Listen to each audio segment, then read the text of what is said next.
बिस्मिल्लाहिर्रहमानिर्रहीम। स्टूडेंट्स अस्सलाम वालेकुम। उम्मीद है आप सब लोग खैरियत से होंगे। तो हाजिर है MTH 100 के लेक्चर नंबर 3 के साथ, जिसका टॉपिक है जनरल मैथमेटिक्स। तो हम अपने सफ़र को जारी रखे हुए हैं। तो आपका काम ये है कि चैनल को लाजमी सब्सक्राइब करें, और दूसरा, अगर आपको वीडियोस हमारी पसंद आ रही हैं तो वीडियो को लाइक करें, कमेंट करें अगर कोई भी मसला आता है किसी भी टॉपिक में, और दूसरा, दोस्तों में ज़रूर लेक्चर्स को लाजमी शेयर करें। तो चलिए स्टार्ट करते हैं। इसमें जो हमारा मेन टॉपिक होगा वो होगा कम्प्लेक्स नंबर्स। पिछले लेक्चर में हम रियल नंबर्स को स्टडी करके आए हैं। रियल नंबर्स और कम्प्लेक्स नंबर ये दोनों अलग-अलग दुनिया हैं, ठीक है। तो इस लेक्चर में हम जो है कम्प्लेक्स नंबर्स की दुनिया को स्टडी करेंगे। ये वैसे तो जो रियल नंबर्स होते हैं, हर रियल नंबर जो होता है वो एक कम्प्लेक्स नंबर होता है, लेकिन उसमें जो इमेजिनरी पार्ट होता है वो ज़ीरो होता है। ये चलें हम नेक्स्ट जाकर स्टडी करते हैं कि क्या करना है हमें, रियल और कम्प्लेक्स नंबर्स में क्या रिलेशन है आपस में, वो हम स्टडी करेंगे। तो चलिए स्टार्ट करते हैं। सबसे पहले कम्प्लेक्स नंबर्स की डेफिनेशन देखते हैं कि एक complex number is written in the form of. सबसे पहले आपने देखना है कि इसको रिप्रेजेंट करते हैं Z से।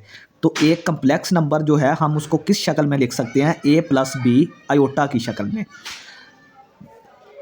Z जो है कम्प्लेक्स नंबर जो है, इसको हम किस शक्ल में लिख सकते हैं, A+B आयोटा की शक्ल में। और यहाँ पे जो A और B हैं, ये A और B जो है वो कोई रियल नंबर से नंबर्स आएंगे। ये जो A और B है ये कहाँ से बिलोंग करेंगे, रियल नंबर से बिलोंग करेंगे। तो यहाँ पे जो A है ये वाला पार्ट, अब हर कम्प्लेक्स नंबर के दो पार्ट्स होते हैं, एक रियल पार्ट होता है और एक इमेजिनरी पार्ट होता है।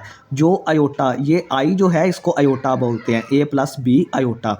जो आयोटा के बगैर वाली टर्म होगी उसको हम रियल पार्ट बोलेंगे, और जो आयोटा के साथ वाला नंबर होगा उसको हम इमेजिनरी पार्ट बोल देंगे। तो यहाँ पे A जो है वो रियल पार्ट है, और आयोटा के साथ B है तो B इसका इमेजिनरी पार्ट होगा।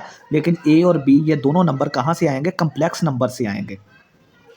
तो नेक्स्ट हमारे पास है कि आयोटा जो है यहाँ पे इमेजिनरी यूनिट है। आयोटा को हम क्या बोलते हैं, इमेजिनरी यूनिट बोलते हैं।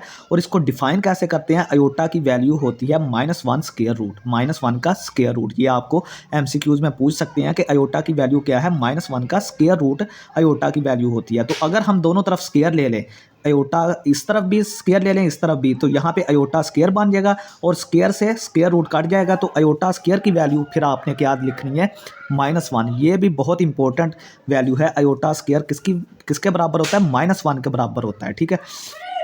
तो नेक्स्ट हम बात करते हैं कि 3+2 आयोटा, ये भी एक कम्प्लेक्स नंबर है, क्योंकि ये देखें इसमें दो पार्ट्स हैं ना, 3 रियल पार्ट और 2 इसका इमेजिनरी पार्ट। 4, हर, मैंने आपको बताया था कि हर जो रियल नंबर है वो एक कम्प्लेक्स नंबर भी होता है। हर रियल नंबर हमेशा एक कम्प्लेक्स नंबर होता है। तो ये देखें, ये 4 आपको एक रियल नंबर नज़र आ रहा है, क्योंकि इसमें कोई आयोटा वाली टर्म नहीं है। तो ये 4 हमें एक क्या नज़र आ रहा है, रियल नंबर आ रहा है, लेकिन ये कम्प्लेक्स नंबर भी है। कम्प्लेक्स नंबर क्यों है कि 4 को हम इस तरह लिख सकते हैं ना, 4 + 0 आयोटा, यानी कि 4 तो ये इसका रियल पार्ट तो है, ये एक ऐसा कम्प्लेक्स नंबर है जिसका रियल पार्ट तो है, लेकिन इमेजिनरी पार्ट क्या है, यहाँ पे 0 है। तो हर रियल नंबर जो है, जिस तरह के अगर 3 ले लें तो 3 को हम 0 + आयोटा लिख सकते हैं ना। तो 3 भी एक कम्प्लेक्स नंबर है, तो उसका लेकिन जो इमेजिनरी पार्ट है वो 0 है, ठीक है। तो हर रियल नंबर एक कम्प्लेक्स नंबर होता है विद 0 इमेजिनरी पार्ट, उसमें जो इमेजिनरी पार्ट होता है वह 0 होता है। अब ये 7 आयोटा है। आयोटा वाला तो ऑटोमेटिकली आपको नज़र आ जाएगा कि ये कम्प्लेक्स नंबर है, लेकिन इसका जो रियल पार्ट है वो 0 है। यहाँ पर रियल पार्ट 0 है और ये कम्प्लेक्स नंबर है। यहाँ पे इमेजिनरी पार्ट 0 है, लेकिन ये कम्प्लेक्स नंबर है, ठीक है। तो मैंने आपको ये देखे कितने काम की बात बताई है। आर ऑल कम्प्लेक्स नंबर्स, ये सारे जो 3 मैंने नंबर्स बताए हैं ये कम्प्लेक्स नंबर्स हैं। अब हमें कम्प्लेक्स नंबर्स की ज़रूरत क्यों पेश आई, हमारा काम रियल नंबर से क्यों नहीं चला, तो ये हम देखेंगे कि अगर हमारे पास इस तरह की इक्वेशन आ जाती है, x² + 1 = 0, तो यहाँ से आप देखें कि x² की वैल्यू क्या आएगी, x² की वैल्यू आ जाएगी -1, +1 को उस तरफ लेंगे तो -1 आ जाएगा। तो यहाँ पे दोनों तरफ अगर हम स्क्वायर रूट लें तो स्क्वायर रूट से कट जाएगा, यहाँ पे x आ जाएगा, और इस तरफ हमारे पास -1 का स्क्वायर रूट बन जाएगा। तो भाई रियल नंबर में तो ऐसा हमने, इतने रियल नंबर्स हैं, इनफाइनाइट रियल नंबर्स हैं, लेकिन वहाँ पे हमने कोई ऐसा नंबर नहीं देखा कि जिसके नीचे स्क्वायर रूट के नीचे माइनस आ रहा हो, ठीक है। ये एक नया ही नंबर था, माइनस यानी कि किसी स्क्वायर रूट के नीचे माइनस वाला नंबर आ जाए, ये हम रियल नंबर्स में इसको ऐसा कोई नंबर नहीं हमें मिलता। तो हमने क्या किया, हमने इसको एक इमेजिनरी नंबर बोल दिया, और इमेजिनरी नंबर जब बोला तो फिर वहाँ से हमारे कम्प्लेक्स नंबर्स का वजूद हमें नज़र आया। ठीक है, अब मैं आपको कुछ इसकी एग्जांपल्स दिखाता हूँ कि अगर हमारा ये देखें x जो है वो ग्रेटर देन 0 है। अगर फ़र्ज़ करें, अब अगर हमारे पास माइनस एक्स का स्क्वायर रूट है तो इसको हम इस तरह लिख सकते हैं -1 इंटू एक्स सारे का स्क्वायर रूट, -1 इंटू एक्स दोबारा माइनस एक्स बन जाएगा और ऊपर स्क्वायर रूट तो हमने लिखा हुआ है इसके, यानी कि माइनस एक्स को हमने क्या लिखा है, माइनस एक्स को हमने -1 इंटू एक्स लिख के ऊपर स्क्वायर रूट डाल दिया। अब आप यहाँ पे देखें जो आपका एक्स है ना वो तो ग्रेटर देन 0 है, एक्स यहाँ पे पॉजिटिव है ना, एक्स के साथ कोई नेगेटिव नहीं है, एक्स पॉजिटिव है, लेकिन -1 का स्क्वायर रूट एक अलहदा ही नंबर इसके साथ आ गया। तो हमने क्या किया कि ये जो इतना नंबर था -1 का स्क्वायर रूट ये वाला, इसको हमने एक इमेजिनरी नाम दे दिया जिसको हम अयोटा बोल देते हैं। -1 का स्क्वायर रूट ही हमने अयोटा बोला था ना, -1 के स्क्वायर रूट को हमने क्या बोला था, अयोटा। तो जब जैसे ही किसी नंबर के नीचे माइनस वाला नंबर आएगा उसमें से हम -1 को अलहदा कर सकते हैं, -1 को अलहदा करके उसके ऊपर भी स्क्वायर रूट आ जाएगा तो उसको हम अयोटा बोल देते हैं। इस तरह से हमारे जो हैं वो कम्प्लेक्स नंबर बनते हैं। अब देखें कि -x का स्क्वायर रूट है तो इसको हम -1 का स्क्वायर रूट x का स्क्वायर रूट लिख सकते हैं, और -1 के स्क्वायर रूट को हमने क्या बोला है, अयोटा। तो ये साथ इसके x का स्क्वायर रूट वैसे ही आ जाएगा। इसी तरह ये फर्दर एग्जांपल्स हैं, यहाँ पे -25 का स्क्वायर रूट है तो यहाँ पे -25 को क्या करेंगे, -1 का स्क्वायर रूट अलहदा कर लेंगे और 25 का स्क्वायर रूट अलहदा कर लेंगे। सेम यही वाली टेक्निक है, x को अलहदा कर लिया, यहाँ पे x क्या है, 25 है, -1 का स्क्वायर रूट अलहदा कर दिया तो -1 का स्क्वायर रूट अयोटा के बराबर होता है तो ये अयोटा लिख दिया, 25 का स्क्वायर रूट 5 के बराबर होता है तो 5 अयोटा इसका आंसर आ गया। नेक्स्ट -1 to 5 का स्क्वायर रूट, तो यहाँ से भी हम -1 का स्क्वायर रूट अलहदा कर लेंगे और 1 to 5 का स्क्वायर रूट अलहदा कर लेंगे। -1 का स्क्वायर रूट 1 अयोटा और 1 to 5 का स्क्वायर रूट हमारे पास क्या होता है, वो होता है 25 इंटू 5। 125 को हम 25 इंटू 5 लिख सकते हैं ना, ऊपर स्क्वायर रूट, 25 का स्क्वायर रूट तो 5 आ गया, तो 5 जो स्क्वायर रूट है वो बाहर आ जाएगा। 25 का स्क्वायर रूट क्या होता है, 5, तो 5 से स्क्वायर रूट ख़त्म हो जाएगा और इस 5 के ऊपर ये वाला जो 5 है वो स्क्वायर रूट साथ आ जाएगा। ठीक है, ये इस तरह के क्वेश्चंस हैं छोटे छोटे। नेक्स्ट -3 का स्क्वायर रूट, -3 का स्क्वायर रूट, ये दोनों आपस में मल्टीप्लाई हो रहे हैं तो यहाँ से भी -1 का स्क्वायर रूट कॉमन निकालें, उसको एओटा बोलें, पीछे 3 का स्क्वायर रूट रह गया तो 3 का स्क्वायर रूट वैसे ही लिख लें। सेम इसको भी हमने इसी तरह कर दिया। अब अयोटा ने ज़रब खाई तो अयोटा स्क्वायर बन गया। 3 का स्क्वायर रूट 2 दफ़ा है तो इसका स्क्वायर रूट का स्क्वायर कर दें। 3 का स्क्वायर रूट 2 दफ़ा है तो स्क्वायर बन गया, तो अब स्क्वायर रूट से कट गया। अयोटा स्क्वायर की मैंने वैल्यू क्या बताई थी आपको, -1 यहाँ से 3 बचा तो -1 इंटू 3 किसके बराबर, -3 के बराबर आ गया। नेक्स्ट आप देखें कि -98 का स्क्वायर रूट, नीचे 49 का स्क्वायर रूट। अब यहाँ से क्या करें, ऊपर से -1 का स्क्वायर रूट बाहर निकाल लें और 98 का स्क्वायर रूट अलहदा कर लें। ठीक है, टेक्निक आपने वही रखनी है जो मैंने आपको शुरू में बता दिया। ठीक है, कि यानी इसमें से -1 का स्क्वायर रूट हम अलहदा कर सकते हैं, बाकी 98 का स्क्वायर रूट अलहदा कर सकते हैं। -1 का स्क्वायर रूट को अयोटा बोला, 98 और 49 ये दोनों अंडर रूट में है, इनको हमने एक ही अंडर रूट के नीचे कर सकते हैं। जब दो अलहदा अंडर रूट हों तो उनको हम एक अंडर रूट के नीचे कर सकते हैं, अगर एक अंडर रूट हो तो हम उनको अलहदा अंडर रूट में कर सकते हैं। तो हमने 2 को एक अंडर रूट में करके 49 98 से कट के जवाब कितना आया, 2, तो 2 के ऊपर स्क्वायर रूट रहेगा और साथ ये वाला अयोटा आ जाएगा। नेक्स्ट हम देखते हैं कि कोई कम्प्लेक्स नंबर है तो उसको हम ग्राफ पे किस तरह रिप्रेजेंट करेंगे। तो अगर हमारे पास कोई complex number z = a + b iota, ये इसकी जनरल फॉर्म है। a यहाँ पे आप कुछ भी ले सकते हैं, कोई भी रियल नंबर ले सकते हैं, b यहाँ पे आप कोई भी रियल नंबर ले सकते हैं, तो ये हमारा एक जनरल कम्प्लेक्स नंबर है।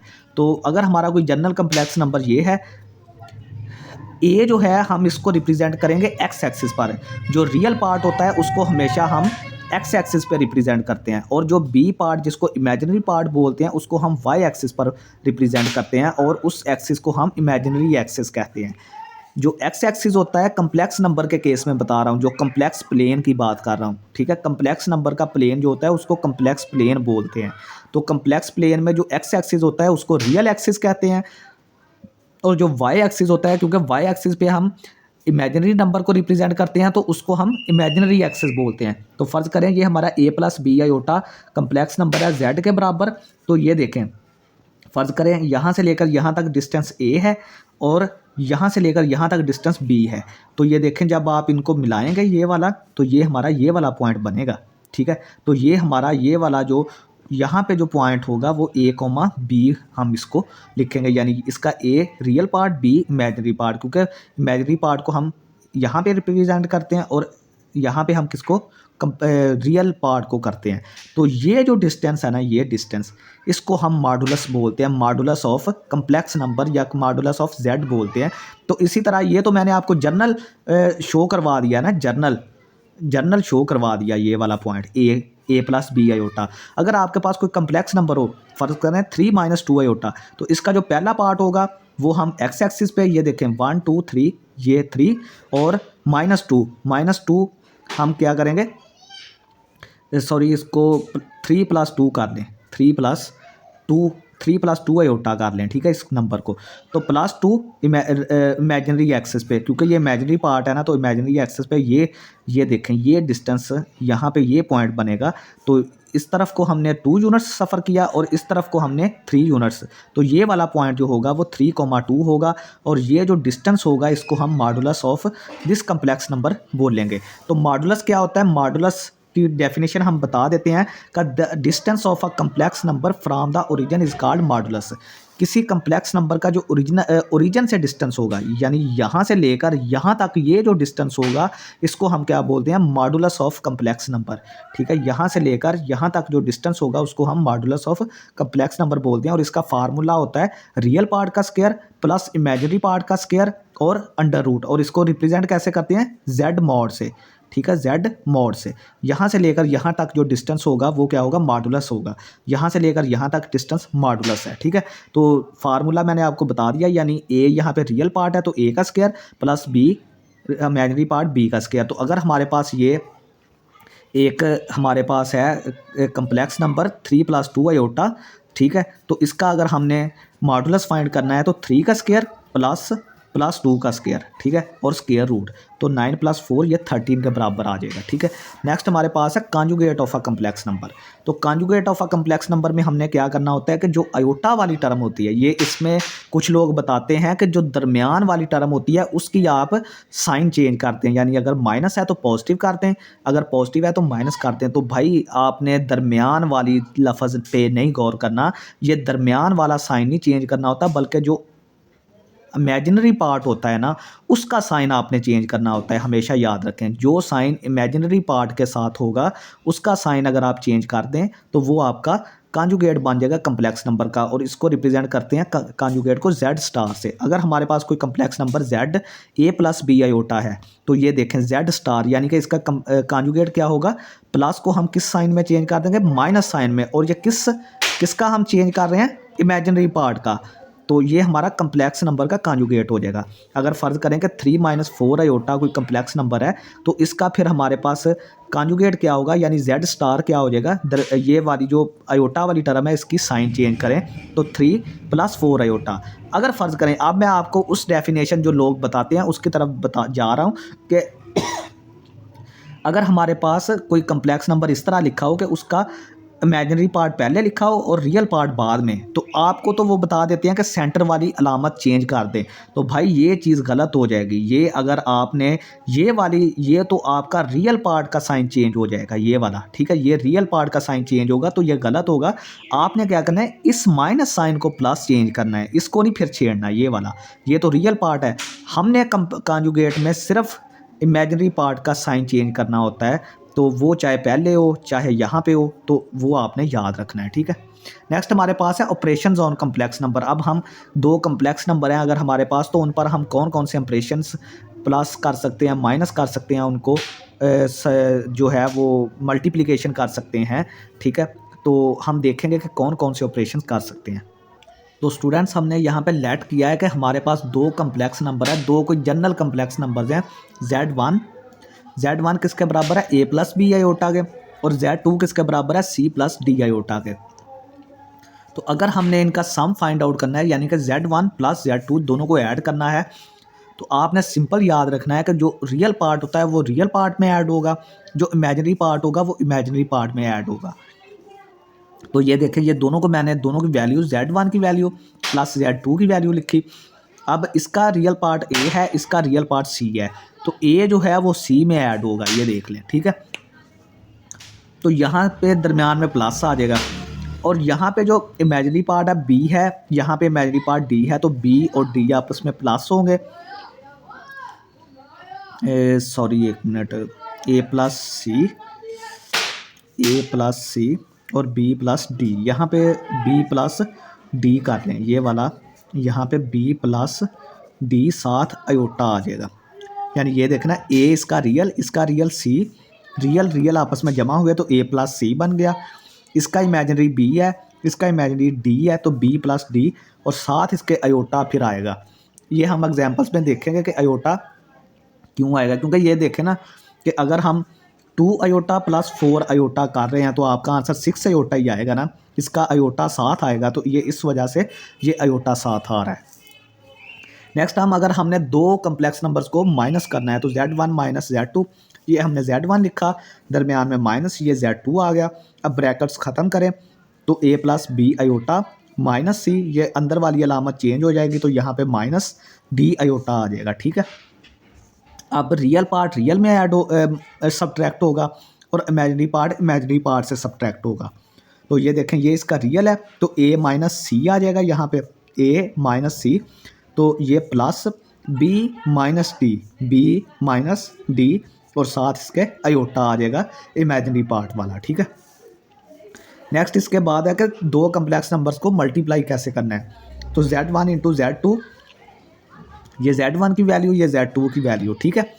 सबसे पहले A को मल्टीप्लाई करें C से, फिर D अयोटा से, ये पहला एलिमेंट इन दोनों से होगा, ठीक है।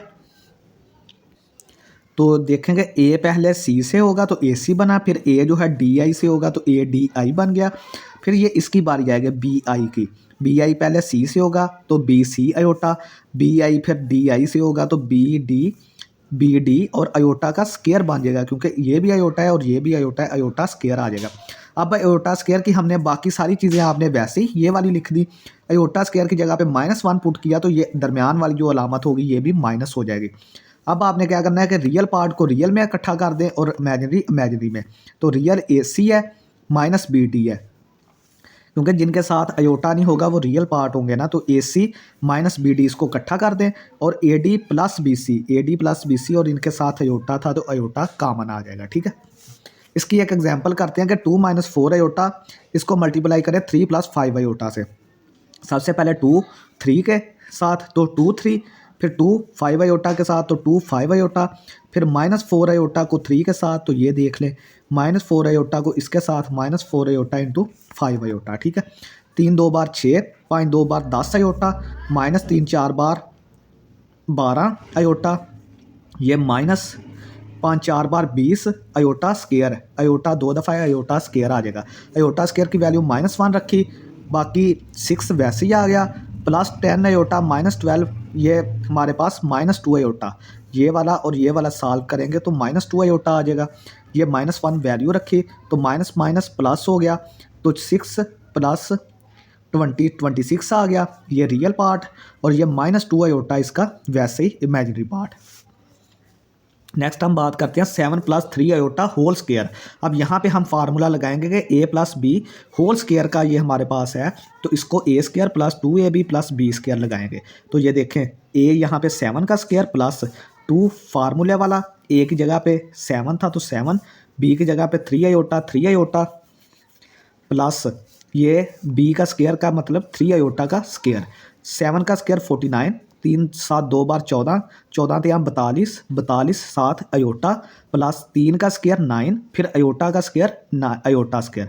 ये 3 अयोटा का मतलब होता है कि 3 का स्केयर भी और अयोटा का स्केयर भी, तो 9 अयोटा स्केयर। अयोटा स्केयर की वैल्यू रखें -1, तो 49 प्लस 42 अयोटा -9, तो 49 माइनस 9 40 आ गया, प्लस 40 अयोटा वैसे ही आ गया, ठीक है।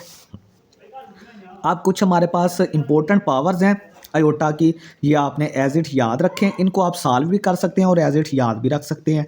तो अयोटा की पावर 1, तो किसी भी नंबर की पावर 1 अयोटा, किसी भी नंबर की पावर 1 हो तो वो उसी के बराबर आती है, तो अयोटा की पावर 1 भी अयोटा के बराबर। अयोटा स्क्वायर की मैंने आपको -1 बता दी है वैल्यू।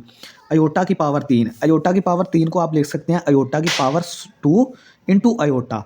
जब ऐड करेंगे, जब दोनों नीचे सेम होते हैं तो पावर्स ऐड हो जाती हैं, तो 2 + 1 इसकी पावर 1 है, तो अयोटा स्क्वायर इंटू अयोटा, तो अयोटा स्क्वायर की वैल्यू -1 और -1 ने अयोटा से ज़रब खाई तो माइनस अयोटा। इसी तरह अयोटा की पावर 4 को अयोटा स्क्वायर लिख सकते हैं, अयोटा स्क्वायर की -1 अयोटा स्क्वायर की -1, तो ये +1 बन जाएगा। इसी तरह अयोटा की पावर 5 अयोटा की पावर 3 लिखें इसको, इंटू अयोटा की पावर 2 लिखें, जब जमा करेंगे तो अयोटा की पावर 5 ही बन जाएगा। तो अयोटा की पावर 3 हमने किसके बराबर पढ़ा था, माइनस अयोटा के बराबर, और अयोटा स्क्वायर की कितनी होती है -1, तो ये -1 जब माइनस अयोटा से ज़रब खाएगा तो प्लस अयोटा इसका आंसर आ जाएगा। ठीक है, इसी तरह आप अयोटा की पावर 7 को अयोटा की पावर 2 सारे की पावर 3, आप अयोटा की पावर 2 सारे की पावर 3 क्यों लिखेंगे, क्योंकि अयोटा की पावर 6 बन जाएगा। पावर की पावर हो तो वो ज़रब खाती है, तो अयोटा की पावर 6 और साथ एक अयोटा लगा लें तो अयोटा की पावर 7 बन जाएगा। तो यहाँ पे आप अयोटा स्क्वायर की वैल्यू रखें -1, तो -1 की पावर अगर 3 हो, 5 हो, 7 हो, वो -1 ही आता है, तो -1 अयोटा से ज़रब खाएगा तो माइनस अयोटा आ जाएगा।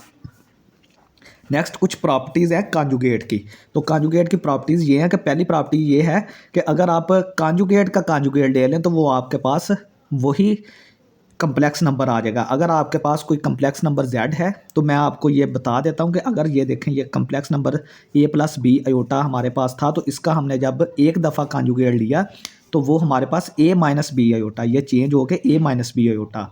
अगर आप इसका दोबारा कांजुगेट का कांजुगेट दोबारा लेंगे तो वो माइनस की जगह पे प्लस आ जाएगा, जो कि z के बराबर होता है। तो यही चीज़ तो मैंने लिखी है कि अगर आप कांजुगेट का दोबारा कांजुगेट लेंगे तो वो आपके पास z के बराबर, ये हमने प्रूव कर दिया। नेक्स्ट है z इंटू जेड बार किसके बराबर होता है, a² + b²। और इसमें अगर कोई अयोटा वाली टर्म नहीं आ रही तो ये सारा पार्ट क्या होगा, रियल पार्ट होगा, क्योंकि अगर अयोटा नहीं आ रहा तो ये रियल पार्ट है। तो देखें z यहाँ पे a + b अयोटा हमने लिया था, तो इसका कांजुगेट क्या होगा, a - b अयोटा। तो आपने वो फार्मूला पढ़ा होगा, a = b into a - b किसके बराबर होता है, a² - b²। तो यहाँ पे a का स्क्वायर और -b यहाँ पे क्या है, b अयोटा, तो b अयोटा का स्क्वायर हो जाएगा। तो यहाँ पे a का स्क्वायर माइनस ये b का स्क्वायर हो जाएगा, b² और अयोटा का स्क्वायर भी होगा। तो अयोटा का स्क्वायर की वैल्यू -1 रखें तो ये दरमियान वाला प्लस हो जाएगा, तो a² + b², जो कि एक रियल पार्ट है। ठीक है, एक रियल पार्ट है। ठीक है, तो ये चीज़ हमने ये वाली ये प्रूव कर दी, दूसरी प्रॉपर्टी। अब तीसरी प्रॉपर्टी है कि अगर z और z कांजुगेट को जमा करें तो 2a बनता है, तो ये भी रियल पार्ट है। ठीक है, सबसे पहले z लिखें, z हमारे पास है a + b अयोटा, और प्लस करें z का कांजुगेट, तो कांजुगेट क्या है, a - b अयोटा, तो प्लस a - b अयोटा, तो b अयोटा से कट गए, तो 2a तो एक रियल पार्ट है ना, क्योंकि इसके साथ अयोटा नहीं आ रहा। नेक्स्ट प्रॉपर्टी है कि अगर z को z बार से माइनस करें तो 2b अयोटा। अब अयोटा आ रहा है तो ये इमेजिनरी नंबर होगा। ठीक है, तो देखें z - z का स्टार, तो z हमारे पास a + b अयोटा माइनस ये वाला z* किसके बराबर होता है, a - b अयोटा के। अब ख़त्म करें ब्रैकेट्स को, a + b अयोटा, ये -a आ गया, ये माइनस प्लस b अयोटा, और ये -a + a कट गया, और आपका आंसर 2b अयोटा, जो कि एक इमेजिनरी पार्ट है, ये आ गया। तो यहाँ पे हमारा लेक्चर ख़त्म होता है। तो आपसे यही रिक्वेस्ट है कि चैनल को सब्सक्राइब करें और दोस्तों में ज़्यादा से ज़्यादा इसको शेयर करें। बहुत शुक्रिया स्टूडेंट्स, अल्लाह हाफिज़।